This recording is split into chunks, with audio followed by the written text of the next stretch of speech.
Salut à toi! Choisir une vie sans subir le poids des collègues, du patron et des objectifs.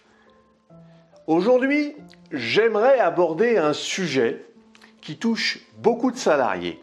Le désir de choisir sa vie sans être constamment sous la pression des collègues, du patron ou des objectifs impossibles.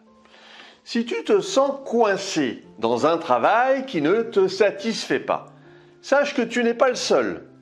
L'engagement est faible. Selon le rapport Gallup 2025, seuls 8% des salariés français se déclarent engagés dans leur travail, plaçant la France au 36e rang européen sur 38 pays évalués.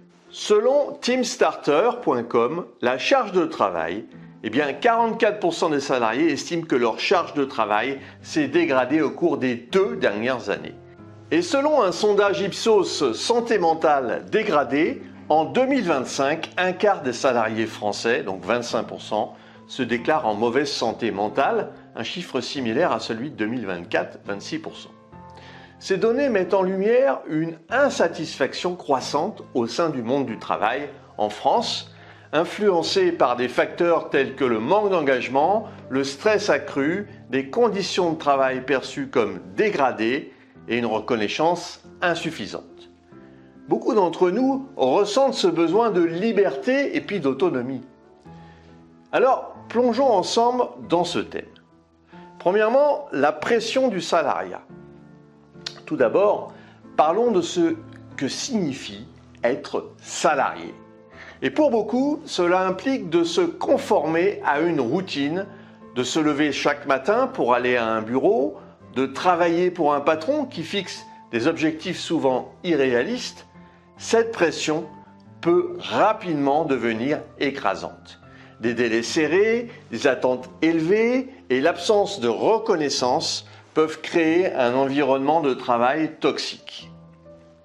Tu arrives le matin et déjà tu sens la tension dans l'air.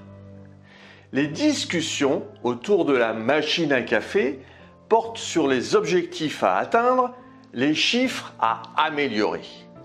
Chacun se bat pour montrer qu'il est le meilleur, qu'il mérite cette promotion, cette reconnaissance. Cette compétition constante peut créer un stress immense. Et tu te retrouves à courir après les résultats qui te semblent pas toujours accessibles. En deux, c'est l'illusion de la sécurité. Ben oui, beaucoup de gens restent dans leur emploi persuadés que le salariat est synonyme de sécurité. Pourtant, cette sécurité est souvent illusoire. Des licenciements, des restructurations et puis des départs à la retraite peuvent frapper à tout moment. En plus, avec la montée du télétravail, cette sécurité s'érode encore davantage. La question se pose alors, est-ce vraiment la vie que tu souhaites mener? La vérité, c'est que le salariat ne garantit pas la stabilité. Tu es à la merci des décisions de ton employeur, des changements de marché et puis des aléas de la vie professionnelle. Cela peut créer un sentiment d'insécurité qui à long terme nuit à ta santé mentale et physique. En 3, c'est l'étouffement des objectifs impossibles. Les objectifs fixés par les entreprises sont souvent irréalistes. On te demande de réaliser des performances exceptionnelles, de dépasser tes limites, tout en gérant une charge de travail déjà importante. À quel moment as-tu le droit de dire que c'est trop? Que tu ne peux pas répondre aux attentes démesurées? Ce sentiment d'étouffement, qui peut affecter ta motivation, ta créativité et puis même ta santé. Les managers, souvent sous pression eux-mêmes, transmettent cette exigence à leurs équipes.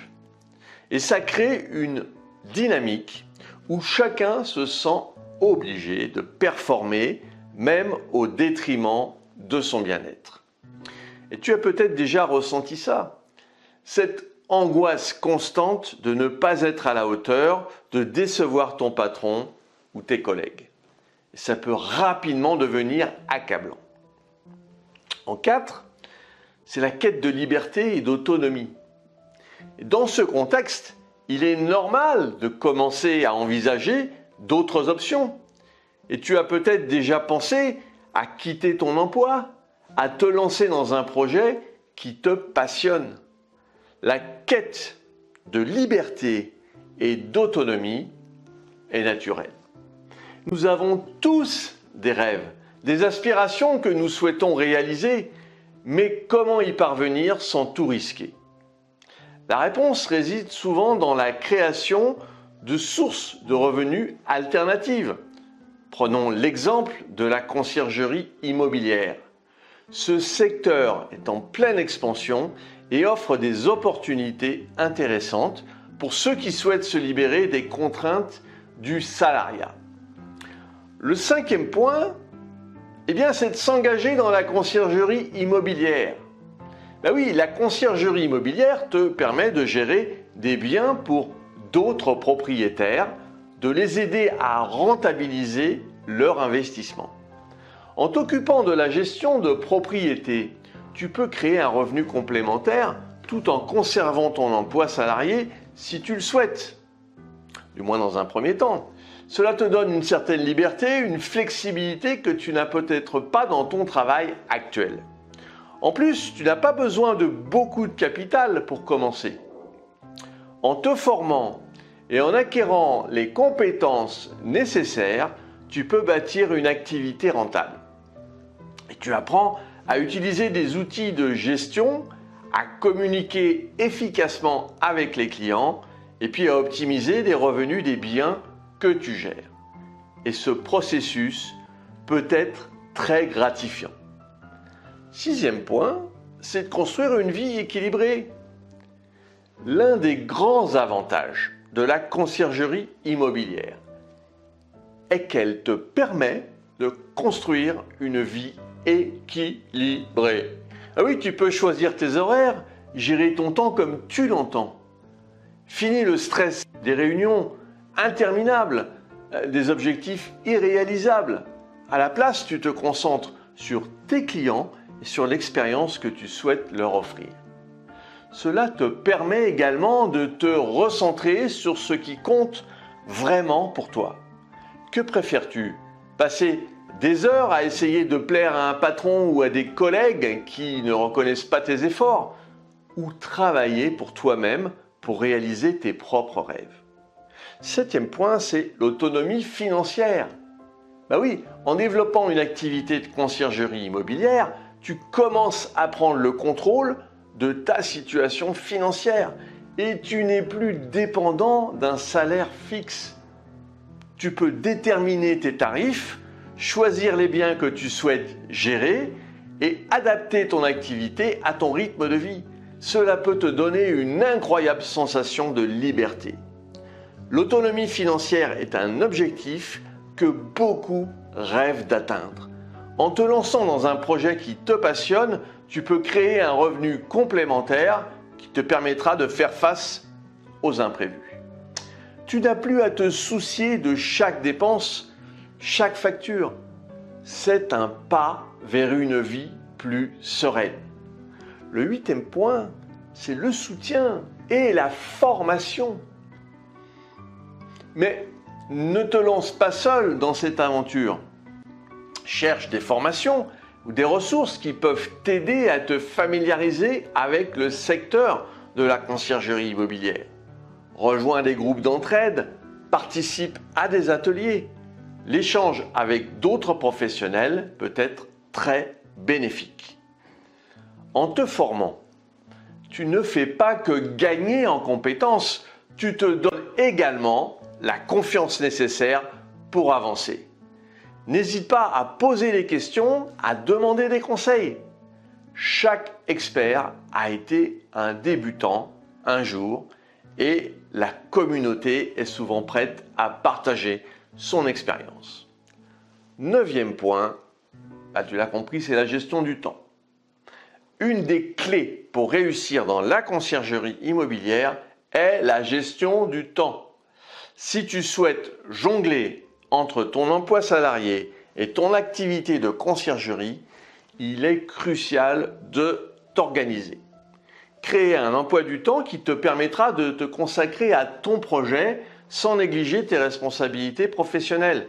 Commence par dégager 1 ou 2 heures par jour pour te concentrer sur le développement de ta conciergerie. Et utilise ces moments pour apprendre, pour développer ton réseau et pour gérer tes clients. Avec de la discipline, tu verras rapidement les résultats. 10e point, la persévérance dans l'apprentissage. Et oui, le chemin vers la liberté et l'autonomie financière n'est pas toujours facile. Tu vas rencontrer des défis, des obstacles, mais ce sont des moments qui te feront grandir. La clé est de rester persévérant. Chaque difficulté, finalement, c'est une occasion d'apprendre et de s'améliorer. Alors, ne te décourage pas si les choses ne se passent pas comme prévu. Prends du recul, analyse la situation et puis ajuste ta stratégie. Oui, on parle de résilience. La résilience est une des qualités les plus importantes pour réussir, mais dans n'importe quel domaine d'ailleurs. 11e point, c'est de célébrer les victoires. Alors n'oublie pas de célébrer les petites victoires en cours de route.